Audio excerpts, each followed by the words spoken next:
Warden, this is convict 65813.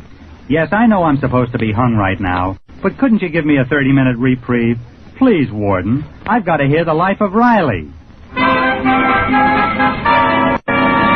Teal, T-E-E-L, Teal, the amazing liquid dentifrice. That's it, T-E-E-L.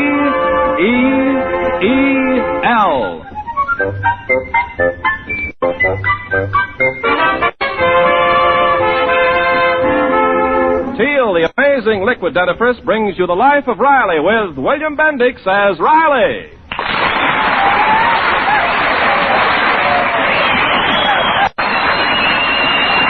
Remember, friends, for beautiful smiles, it's T-E-E-L, Teal, and just for laughs, it's R-I-L-E-Y, Riley in the life of Riley.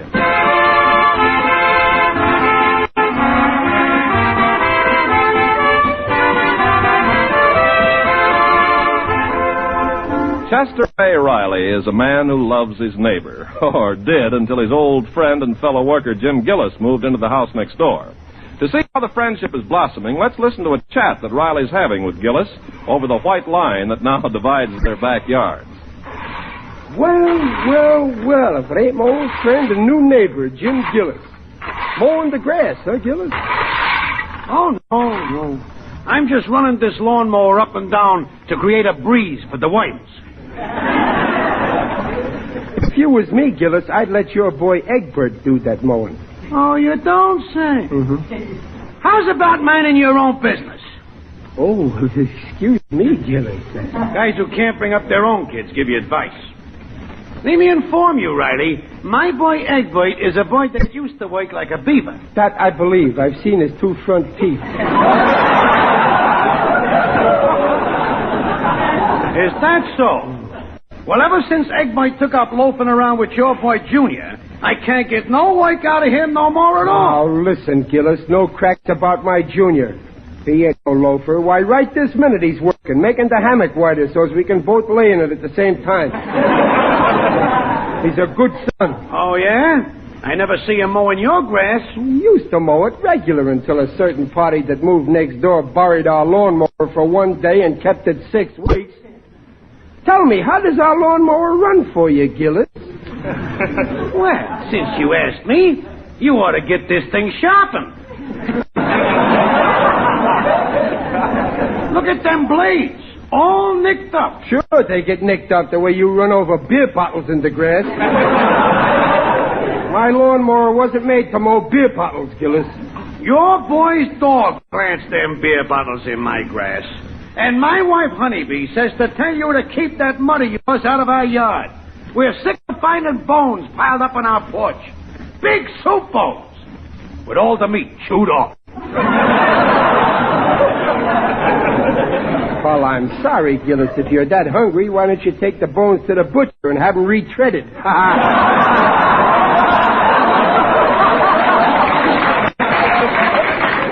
Very humoresque. But I like my yard nice and neat. Yeah, well, then get rid of them tin cans. What tin cans? Them 10,000 tin cans piled up around your... Hey, wait a minute. Something wrong, neighbor Riley? This morning, them cans was around your incinerator. Now they're all over on our side. What's the idea, Gillis? The idea is them cans got heaved back where they come from. Them ain't our cans. We never had that many cans in our life. Are you kidding, Riley? Like my honeybee says, some people is born with a silver spoon in their mouth, but your wife was born with a can opener in her hand. Just a minute, Gillis. There ain't nobody can insult Mrs. Riley. Remember, she's the mother of my wife's children. Gillis, I'm going to teach you a lesson. Oh, yeah? What are you going to do? I'll show you. I'm going to break my lawnmower.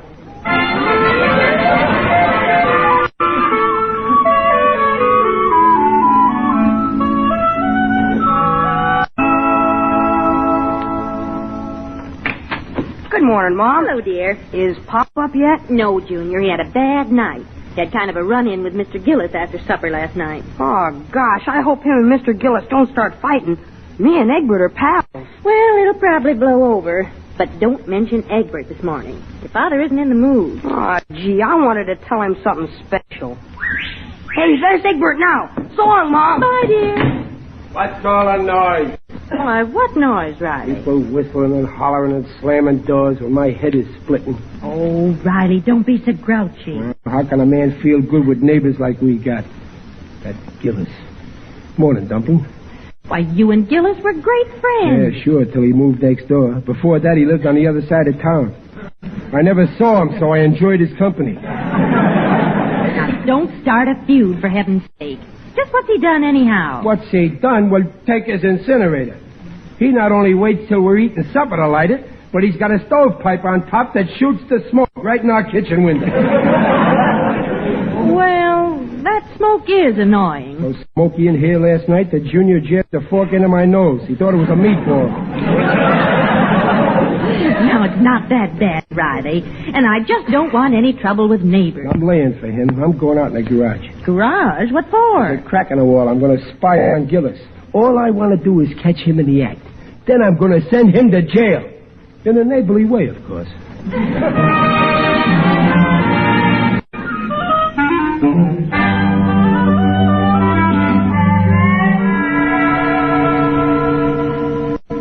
Something moving in Gillis's garage.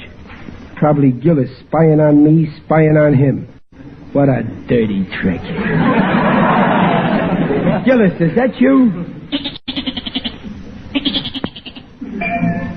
Gillis, what happened to your voice?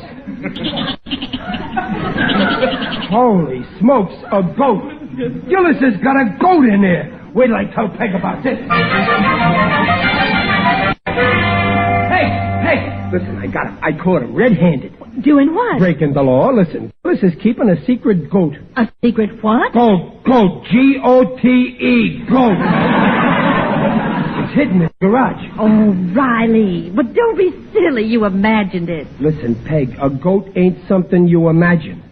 I seen that goat, I tell you, and when he seen me, he went bah. No what? All goats say bye. Not like this goat said it. It sounded like his own personal opinion. All right, so Gillis has a goat. So what? Peg, it's strictly illegal. Now, why is it? People can have dogs and cats. Oh, that's different. A dog is man's best friend. A cat is an old maid's best friend. But a goat ain't got no friends. Except maybe other goats. Anyway, what good is a goat? Well, some goats give milk. Yeah, but it's like pulling teeth.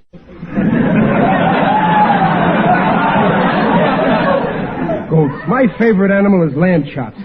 I'll fix him. I'm complaining to the Board of Health. Now, you'll only start a lot of trouble. Look, why not go to Gillis and ask him nicely to get rid of the goat? He ain't home. I've seen him go out. Well, then go talk to Honeybee. She'll listen to you. She'll listen to anything that resembles a man. Thank you for the compliment. But that ain't a bad idea. I'm very glad I thought of it. Now, look out for her. She can twist things round till black's white, you know. Don't worry. That honeybee is a numbskull, and I'm just as smart as she is.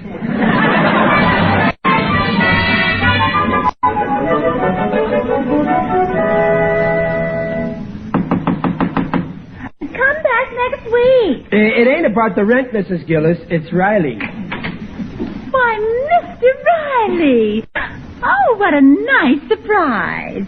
What do you mean, surprise? Oh, well, I meant seeing you wear a collar and tie. Oh, the next thing we know, you'll be getting a haircut. Now, listen, honeybee, leave my head out of this. I come here to talk about a different point. You see, what I want to say is kind of delicate. Oh, delicate? Yeah. When I seen your husband go out, I come right over. But is it something about my husband? Well, yeah. Listen, why don't you get rid of that old goat?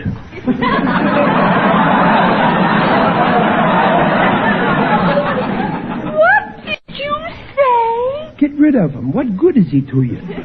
Oh, you must be mad. Well, I'll have you know that I love him, and he loves me. How can you love a face like that? It's unsanitary. Oh, how you? Get out! Get out! If he were here right now, I'd have him kick you right out of this house. I ain't afraid. I just grab him by the horns and his hind legs. And... Why, you beast! If you ever lay a hand on my husband... Your husband? Hey, wait now. You don't understand. I didn't mean your... Jimsy, is that you? Yeah, darling. Oh, wait till I tell my Jimsy boy this. A fine friend you are, you wretch. What's going on? Sweetheart, is this big baboon annoying you? No, Gillis, your wife ain't annoying me.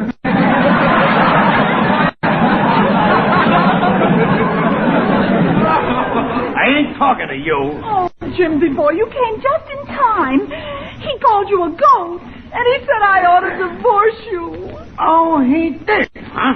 Honest, Gillis, I never brung your name up. I was talking about another goat.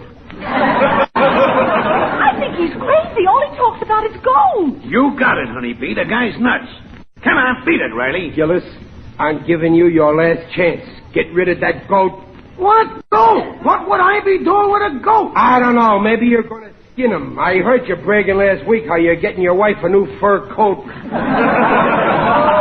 that's the last straw. Riley, get going. If you don't do what I say, I'm calling the law. Call him in. Who cares? Now get off of my property. I'll go when I'm ready. Honeybee, hold my glasses. I'm ready. And remember this, Gillis. I came here trying to make peace. I acted like a dove full of love, but you're acting like a vulture without culture.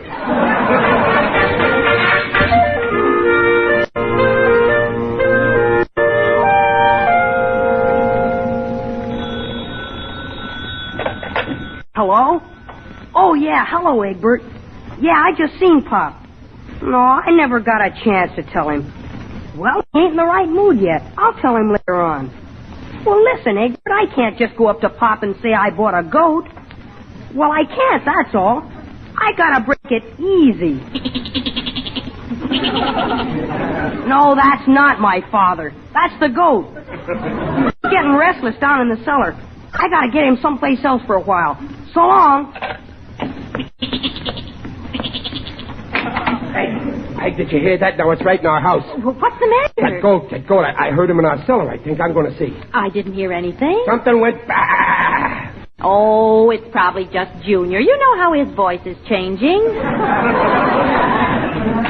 Junior, you down there? You don't... Dumplin'! Maybe that goat got him. Goats will eat anything. Oh. Come on. Mercy. Well, I don't see any goat. That's funny. I could have sworn there was... Well, I'm glad. I certainly wouldn't want the Board of Health finding that goat on my property. Say, Riley, I wonder if that goat could belong to Egbert Gillis. Maybe his father doesn't even know about it. Ha-ha, but Egbert's a minor. A father is responsible if his son keeps goats. Boy, is that Gillis in a jam. So, you're going to the Board of Health? Yep, like any good citizen oughta. Good citizen. You're just doing it to spite Gillis. Peg, I am not spiteful. I'm just doing this to get even. But when the fella that's responsible for that goat gets what's coming to him, I'm going to be right there taking it all in.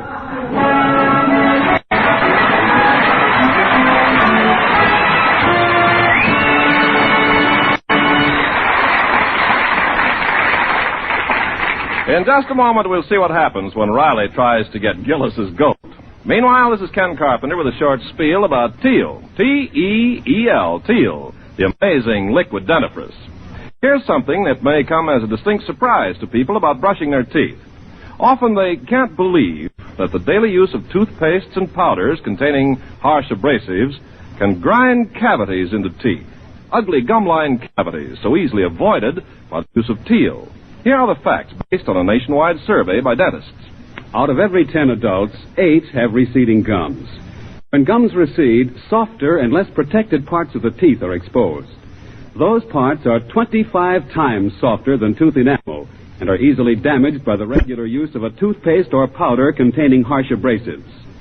Therefore, the chances are 8 in 10 you are risking those ground-in cavities daily, unless The dentifrice you use contains no such abrasives. And what dentifrice contains no abrasives? Of all leading dentifrices, only Teal can make this claim. Teal, the modern liquid dentifrice, cleans teeth with a patented ingredient. Protects teeth from ground-in gum-line cavities as no other leading dentifrice can. Enjoy Teal's refreshing flavor, its foamy action. The Teal way takes 1 extra minute a week. Makes teeth look their sparkling best safely. So switch to T-E-E-L, Teal, and follow directions on the package. Teal protects teeth beautifully. And now back to the life of Riley with William Bendix as Riley.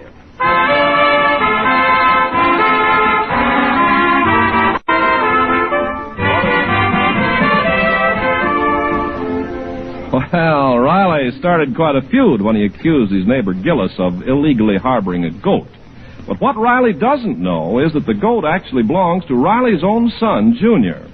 And right now, our indignant hero is seeking help from his friend, Mr. Johnson, the city dog catcher. So then the Board of Health said they couldn't swear out a warrant unless I produced the evidence, which is the goat. So the way I figure, Mr. Johnson, if you catch dogs, you can catch goats, right? Well, I'll tell you, Mr. Riley, I've never caught a goat in my life.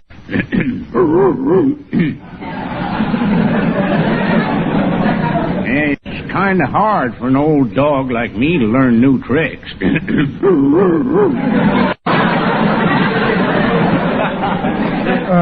Pardon me, Mr. Johnson. Do you have a dog in your pocket? Oh, no, that's just me. When I worry about a case, I get a catch in my throat. I'm worried now.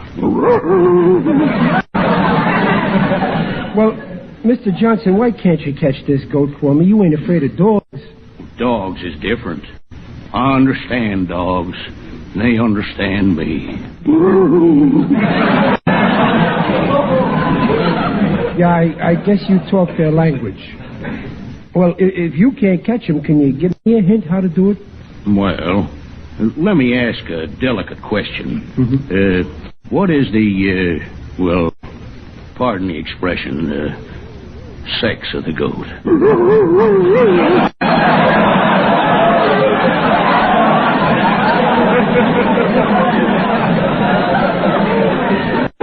Don't blush, Johnson. We're all men of the world.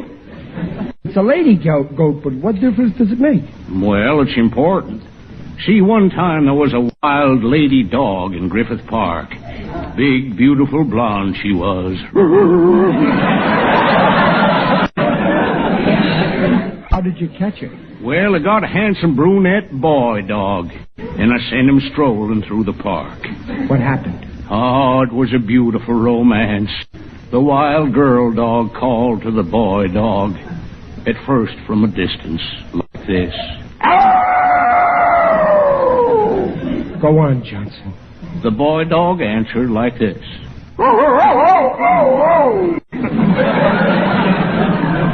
Soon they met. It was love at first bite. They lived happily ever after. Mr. Johnson, you just gave me a great idea. I'll decoy Gillis's goat out in the open. That's right. Mm-hmm. Now, tonight you hide behind a bush and sound out a goat's mating call. That's what I'll do. Listen. Bah. How's that? Well, it needs more emotion, kind of. Bah. No, softer. Get more romance into it.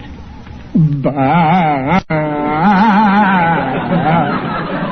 Oh, that's wonderful, Mr. Riley. If I was a goat, I know I couldn't resist you.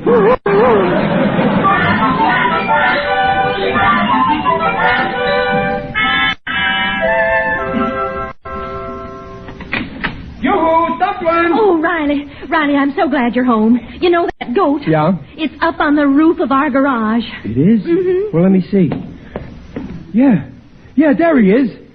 Now I got that, Gillis. What are you doing? I'm phoning for a witness. I'll be your witness. No.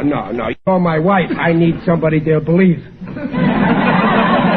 I'm calling my friend, Odell, the undertaker. Odell's a perfect witness. Dignified, honest as the night is long.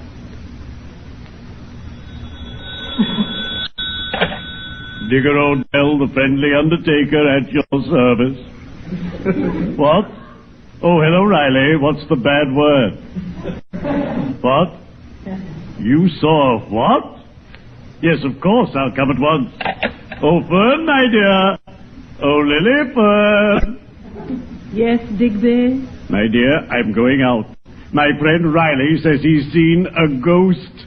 A ghost, Digby? Anyone we know?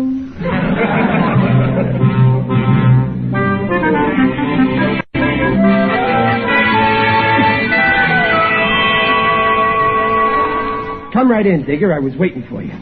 And I always come, sooner or later. Greetings, Riley. Now, where is this ghost you saw? Ghost? Who's talking about ghosts? What I seen was a goat. It belongs to Gillis. You called me here in the dead of night to see a goat? Yeah, it was here, but now it's gone again. I want you to be a witness so as I can get Gillis arrested. Riley, why not love your neighbor? In my profession, we have a saying.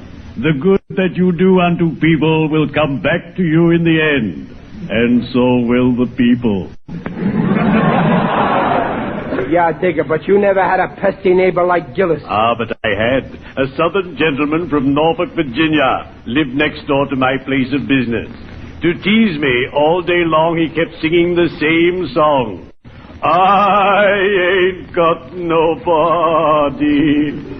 Well, how did you get even, Digger? Oh, I taught that southern gentleman a lesson. He stopped when he heard me singing my song. I'll carry you back to old Virginia. Well, farewell, Riley. So long, Digger. I'm going to stay out here until that goat shows up again if it takes me all night. Well, watch yourself in this night air. You might catch cold, and a cold can lead to pneumonia, and pneumonia can lead to... Well, I'll be seeing you, you big stiff.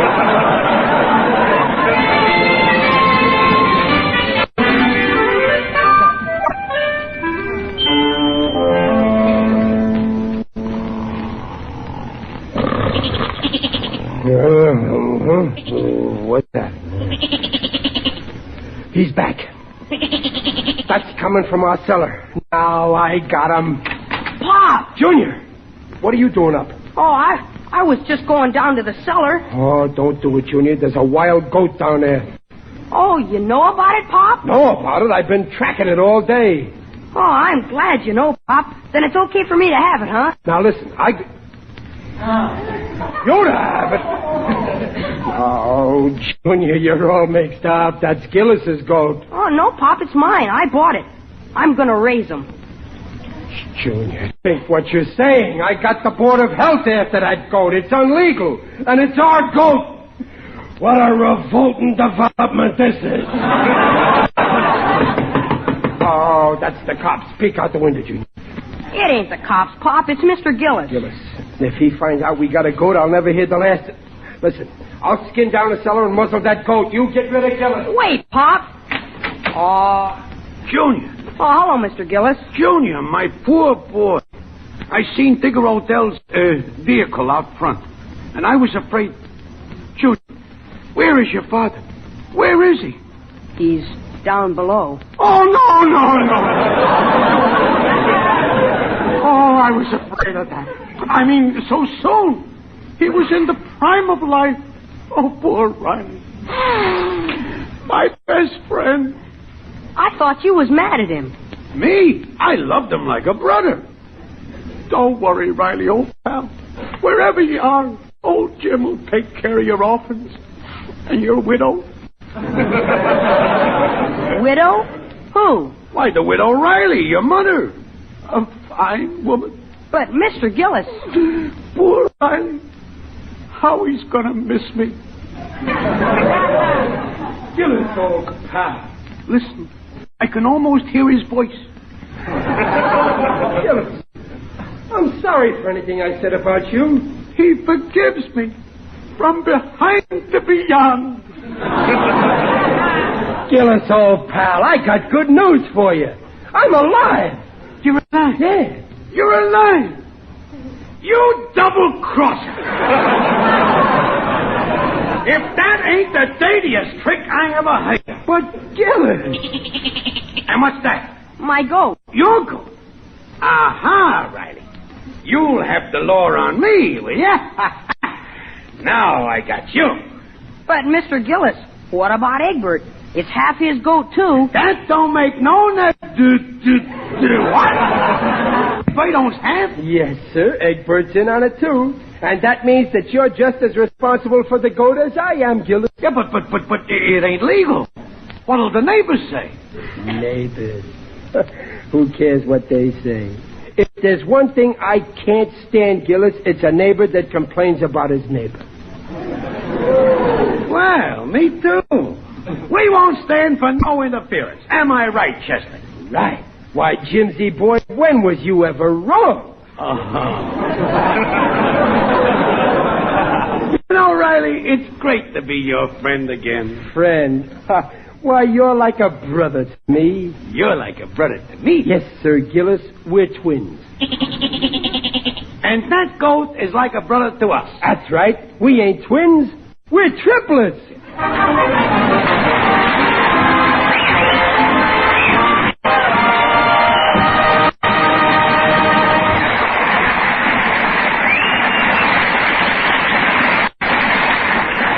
Teal will bring back the Rileys in just a moment. All over the country, people are switching to Teal, the modern liquid dentifrice. Why don't you try Teal and see how much you enjoy this newer, safer way to brush your teeth? Yes, Teal is safer. Safer than brushing teeth daily with toothpastes and powders containing harsh abrasives. For out of every 10 adults, 8 have receding gums. That means parts of the teeth are exposed, which are 25 times softer than tooth enamel. And brushing those softer parts daily with any dentifrice containing harsh abrasives grinds in ugly cavities. Remember that next time you buy a dentifrice. Remember, too, that Teal cleans teeth without abrasives. Teal cleans teeth gently, safely, with a patented ingredient. Therefore, Teal protects teeth from such cavities as no other leading dentifrice can. The Teal way takes 1 extra minute a week, makes teeth look their sparkling best safely. Just ask for T-E-E-L, Teal, and follow directions on the package. Teal, the modern liquid dentifrice, protects teeth beautifully.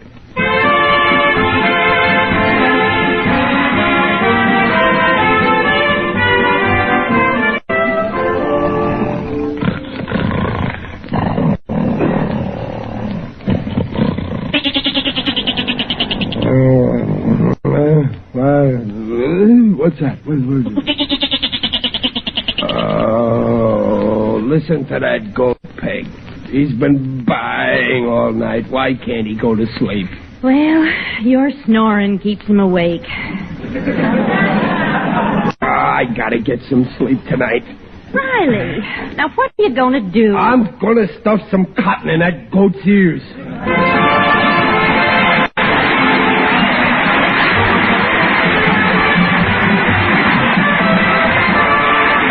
Procter & Gamble, makers of Teal, the amazing liquid dentifrice, invite you to be their guest next week to hear The Life of Riley with William Bendix as Riley.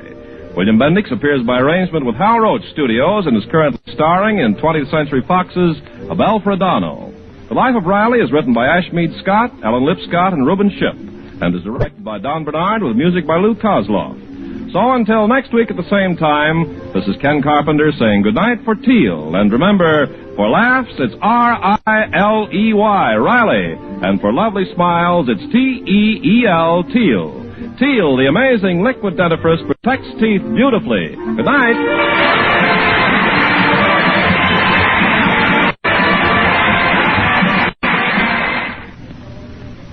Zoom, zoom, zoom. Here's the story of a girl who found the answer to her prayer in a soap called Ivory Flakes. This maiden found her pretty clothes, gave up to twice the wear when she washed them so gently in Ivory Flakes. Sweaters and blouses, lingerie, she soon discovered how beautiful they can stay. Now they're lovely to look at, and all it takes is that ever-loving care with Ivory Flakes, twice the wear. This is the National Broadcasting Company.